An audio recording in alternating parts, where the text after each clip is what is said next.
música de suspense e imagens aéreas da BR-155, focando na curva do S. Você consegue imaginar a dor. Mas a dor de 19 balas que entraram em corpos desarmados em plena luz do dia, em um dos pontos mais esquecidos do Brasil. Pois é, falamos da chacina de Eldorado dos Carajás. Um nome que virou sinônimo de vergonha nacional, mas que para a maioria de nós é só um capítulo triste no livro da história, que a gente prefere não abrir. Mas e se eu te disser que o crime real não foi só o que aconteceu naquela curva? E se o verdadeiro escândalo for o que não aconteceu depois? A verdade é que a chacina de Carajás não é sobre um conflito agrário que deu errado. É sobre o sistema podre, que funcionou exatamente como foi projetado, para proteger os poderosos e enterrar a memória dos fracos. Hoje, a gente vai desenterrar o que a justiça brasileira tentou esconder. Prepare o café, porque o que você vai ouvir agora é a história de como a impunidade se tornou a arma mais letal do Pará. Bloco 2. Background. O contexto da pólvora. Para entender o que aconteceu em 17 de abril de 1996, você precisa entender o Pará. Não o Pará dos cartões postais, mas o Pará da grilagem, da pistolagem e da terra que vale mais que a vida humana. A Amazônia, especialmente aquela região do sul e sudeste do Pará, sempre foi o velho oeste brasileiro. Um lugar onde a lei era flexível e a força vinha de quem tinha mais dinheiro para contratar jagunços e, pasme, para influenciar o aparato estatal. Nesse cenário de terra sem lei e muita riqueza natural, nasce o Movimento dos Trabalhadores Rurais Sem Terra, o MST. Não importa sua opinião política sobre o MST. O fato é que eles eram a voz organizada de milhares de famílias que só queriam um pedaço de chão para plantar. Eles não estavam pedindo um palácio. Estavam pedindo o que a Constituição prometia, a função social da terra. Isso, meu amigo, era a maior afronta que você poderia fazer aos grandes fazendeiros da região. Esses latifundiários tinham terras que muitas vezes eram improdutivas ou obtidas de forma ilegal. A famosa grilagem, onde se falsifica documentos para tomar posse de grandes áreas. Era um castelo de cartas construído sobre a mentira e a violência. Em 1996, a tensão estava no limite. O MST havia organizado uma marcha gigantesca. Milhares de famílias, homens, mulheres e crianças estavam caminhando pela BR-155, a principal via de escoamento da produção agrícola. O objetivo era marchar até Belém para pressionar o governo federal a desapropriar algumas fazendas improdutivas na região. Era uma tática de pressão antiga, pacífica, mas altamente visível. A BR-155, para eles, era um megafone. Para os fazendeiros, era um obstáculo inaceitável. O bloqueio da estrada significava prejuízo. E no Brasil, prejuízo para os grandes significa que a máquina pública tem que agir rápido. Pensa comigo. Se o MST estava marchando pacificamente, por que a resposta do Estado foi tão desproporcional? Porque a pressão vinha de cima, de quem realmente manda, E aqui entra a figura do então governador do Pará, Almir Gabriel. Ele estava sob fogo cruzado. De um lado, a pressão social. Do outro, a pressão econômica e política dos barões da terra. A decisão foi tomada. A estrada deveria ser desimpedida. E essa ordem, dada ao comando da Polícia Militar do Pará, foi a ignição para o desastre. O que a gente precisa entender é que no Brasil, desimpedir a estrada muitas vezes é um eufemismo para dar uma lição. E essa lição seria dada na curva do S. Bloco 3. O dia que o sol virou sangue. Chegamos ao dia 17 de abril. Os trabalhadores estavam acampados na curva do S, perto do município de Eldorado dos Carajás. Eram cerca de 3.000 pessoas. O clima era de expectativa, talvez um pouco de cansaço, mas não de guerra. Eles tinham foices, facões e paus, ferramentas de trabalho que, em um conflito agrário, servem para a defesa rudimentar, mas que são absolutamente inúteis contra fuzis e metralhadoras. Do outro lado, a polícia militar se dividiu em duas frentes, com a missão de encurralar os manifestantes. O batalhão de Marabá vinha do sul, o batalhão de Parauapebas vinha do norte. A narrativa oficial, aquela que tentaram nos vender, era de que houve uma negociação que falhou e que a polícia foi obrigada a reagir a uma emboscada violenta. Mas, espera aí, como 3.000 pessoas, incluindo idosos e crianças, poderiam emboscar 155 policiais fortemente armados, treinados para combate e com munição de guerra? Os depoimentos dos sobreviventes contam uma história bem diferente. Eles falam de uma chegada abrupta, sem tempo para dispersão, e de uma ordem de ataque que veio quase imediatamente. O coronel Mário Pantoja, que comandava a operação, se tornaria o rosto da tragédia. Ele e o major José Maria Pereira de Oliveira, seus subordinados, foram os responsáveis por transformar a desocupação em matança. Pantoja, em entrevistas posteriores, sempre defendeu que a ação foi em legítima defesa. Mas as evidências forenses e os relatos desmentem essa versão de forma brutal. O laudo pericial confirmou o uso de armas de grosso calibre e o padrão de ferimentos indicava que muitos tiros foram dados a curta distância. E aqui está um dos fatos mais chocantes.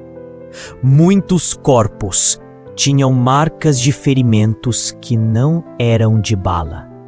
Eram golpes de facão e machado. Isso sugere que a violência não parou quando as vítimas caíram. O que aconteceu na curva do S foi uma barbárie que extrapolou qualquer protocolo de controle de distúrbios. Foi uma sede de sangue, uma vingança contra quem ousava desafiar a ordem estabelecida. 19 trabalhadores rurais foram mortos. A maioria deles recebeu tiros na cabeça ou na nuca, o que é um indicador claro de execução e não de um tiroteio confuso. Um dos corpos, o de um homem chamado Ademir Alves, foi encontrado com 15 balas.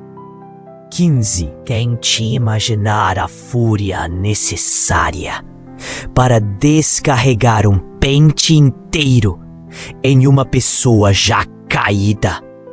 Mas a chacina não acabou com os corpos no chão. O segundo ato do crime foi a manipulação da cena. A polícia recolheu os corpos de forma desordenada, misturando-os, dificultando a identificação e a perícia.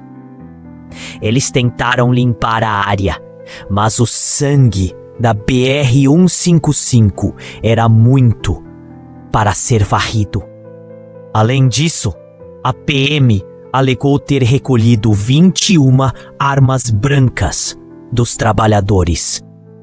Eles tentaram usar isso como prova de que houve um confronto armado, mas os peritos independentes logo apontaram as contradições. As armas brancas estavam limpas, sem vestígios de sangue policial, e foram dispostas de forma conveniente para a fotografia. Um flagrante forjado. O mito de que os trabalhadores foram violentos e provocaram a reação policial é o primeiro e mais persistente boato que a gente precisa derrubar. Eles estavam desarmados, em desvantagem numérica e tática. A verdade é que a ordem de desimpedir a estrada veio acompanhada de uma permissão tácita para o massacre. O recado tinha que ser claro para todo o Brasil. Quem mexer com a terra dos grandes, morre. A repercussão internacional foi imediata. Organizações de direitos humanos vieram ao Pará e o governo brasileiro foi colocado contra a parede. Mas a máquina da impunidade já estava em pleno funcionamento. Pensa na velocidade com que o Estado se move quando quer proteger seus próprios. Em vez de prender imediatamente os responsáveis, começou uma longa e arrastada investigação que parecia mais interessada em desviar o foco do que em encontrar a verdade. Os fazendeiros da região, os verdadeiros mandantes morais do crime, nunca foram sequer incomodados. Eles continuaram suas vidas, seus negócios e suas influências políticas. A gente precisa ser honesto. A polícia é o braço armado do Estado, mas o Estado, naquele contexto, estava a serviço do latifúndio. A chacina de Carajás é um crime de Estado, financiado e incentivado pela elite agrária. A investigação inicial foi caótica. Houve desaparecimento de provas, testemunhas intimidadas e uma pressão política absurda para que o caso fosse arquivado como legítima defesa e excesso policial. Mas o clamor popular e a pressão global não permitiram que o caso morresse. Ele foi para o Tribunal de Justiça do Pará, onde a verdadeira batalha da impunidade começou. A tragédia de Carajás nos ensina uma lição amarga sobre a hierarquia da vida no Brasil. Se você é pobre e sem terra, sua vida tem um valor infinitamente menor do que o lucro de uma saca de soja ou de gado. E o mais irônico é que a curva do S, que era para ser um ponto de passagem, virou um monumento à resistência e ao martírio. Um lugar onde a esperança foi esmagada pelo fuzil. Bloco 4. Clímax, o julgamento da vergonha. E aqui, meu amigo, chegamos ao ponto nevrálgico. O momento que realmente define a podridão do sistema. O julgamento. A justiça brasileira, depois de muita enrolação, decidiu que apenas os executores, os policiais que apertaram o gatilho, seriam responsabilizados. Mas e os comandantes? E os mandantes? O primeiro julgamento, em 1999, foi um vexame. O Coronel Pantoja e o Major Oliveira, os líderes da operação, foram absolvidos. Como assim? Os caras comandaram a ação que resultou em 19 mortes e saíram livres? A narrativa de defesa deles era simples e eficaz. Eles estavam apenas cumprindo ordens e foram obrigados a reagir a uma agressão violenta do sem-terra. O problema é que o Ministério Público, pressionado pela opinião pública e pelas famílias das vítimas, recorreu. E o caso voltou à tona, lentamente, dolorosamente.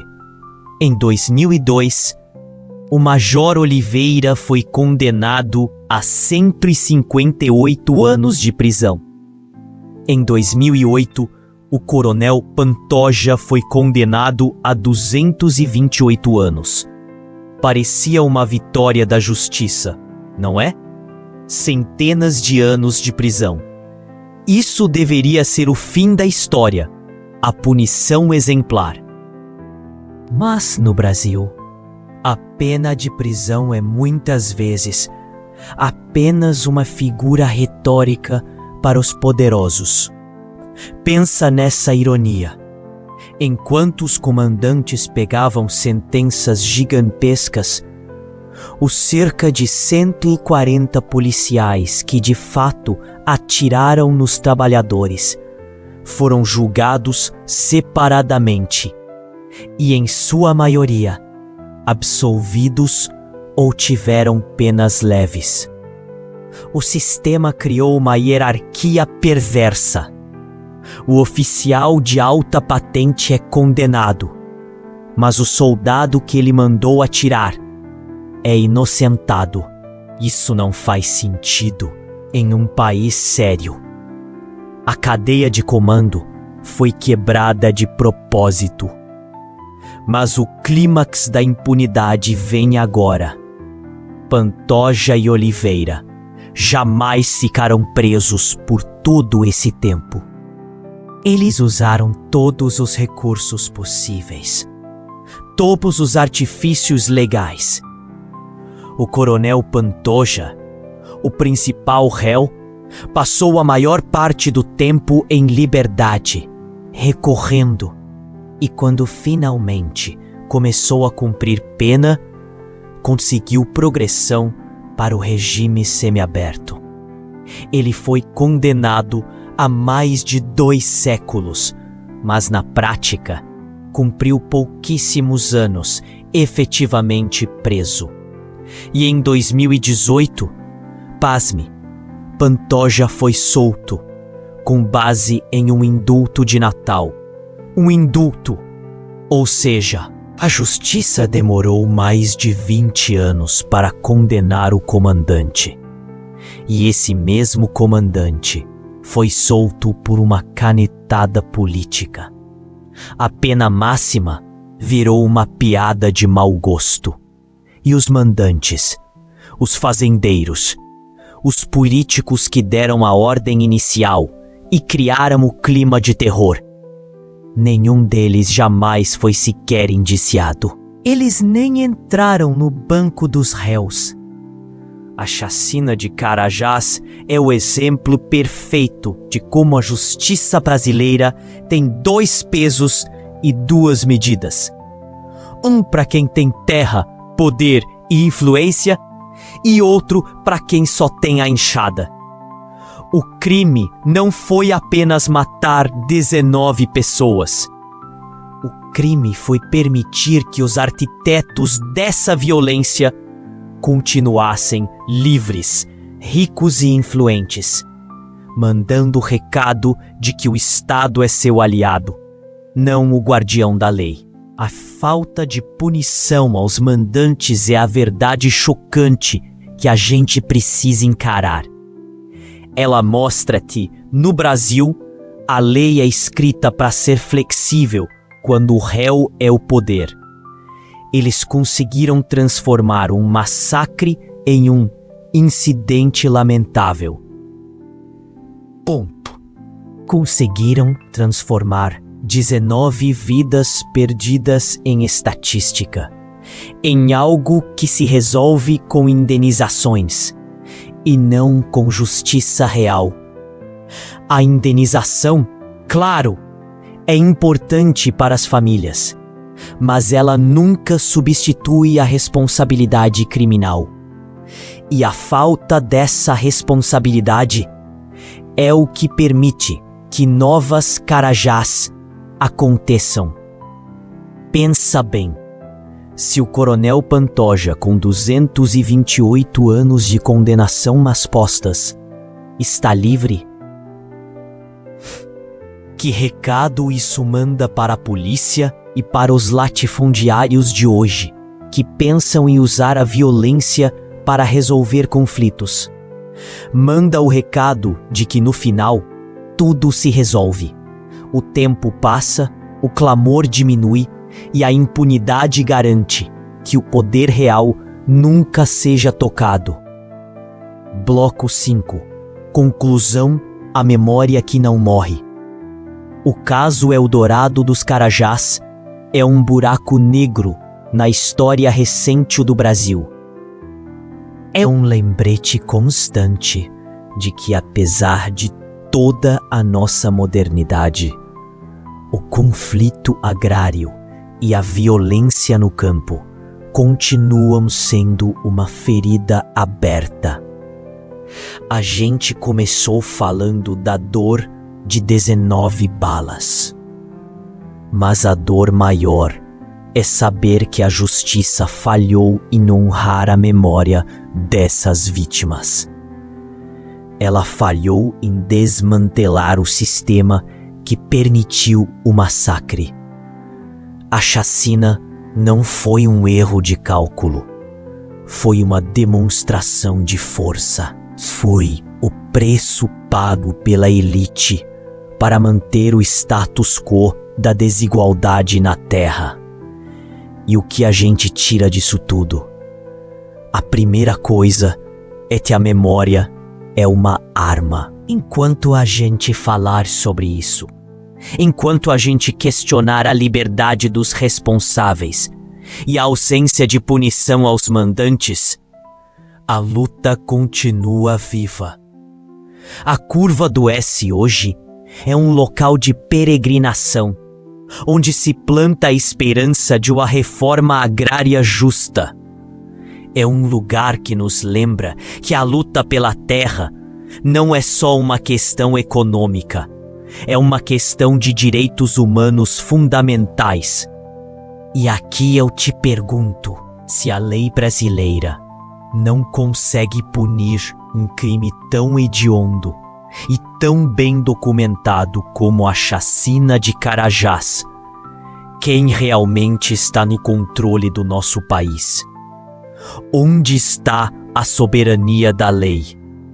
A verdade é que a impunidade é o verdadeiro crime de lesa pátria. Ela corrói a fé nas instituições e nos condena a repetir os erros do passado.